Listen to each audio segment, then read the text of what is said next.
बिस्मिल्लाहिर्रहमानिर्रहीम। अस्सलाम वालेकुम। कुकिंग विद मोहिनी के साथ मैं हूं मोहिनी अरशद। आज मैं आपके लिए नहायत ही ज़बरदस्त चाइनीज़ कचुम्बर सलाद की रेसिपी लेकर आई हूं, जिसके लिए आपको चाहिए मूलियां, खीरे, गाजरें, बंद गोभी, टमाटर, प्याज और हरी मिर्चें। आप इन तमाम सब्ज़ियों को धो लें और इनके छिलके उतार लें। खीरे के छिलके नहीं उतारते। बंद गोभी के गले सड़े ख़राब से पत्ते पर उतार लें और उसको धोकर रख लें। जब ये तमाम सब्ज़ियाँ धुल कर खुश्क हो जाएं तो आप इनको काटना शुरू करें। ये नहायत ही फ़ायदेमंद सलाद है। इसको पुलाव के साथ तो बहुत ही ज़बरदस्त लगता है और बिरयानी के साथ भी इसका मज़ा दुबाला होता है।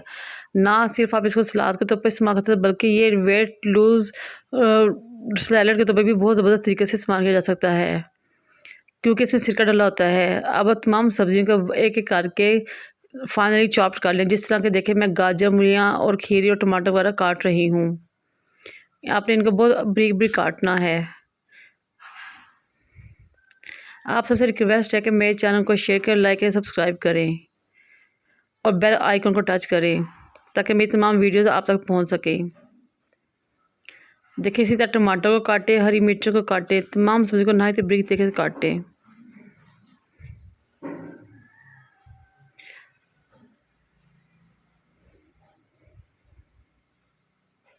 जब ये तमाम सब्ज़ियां कट जाए तो आप इसमें थोड़ी सी काली मिर्च पिसी हुई, नमक और सफ़ेद सिरका डाल दें और इसे मिक्स करें। नहायत ही ज़बरदस्त चाइनीज़ कचुम्बर सलाद तैयार है। खाएं, मुझे और मेरे पेरेंट्स को दुआ में याद रखिए। अल्लाह हाफिज़।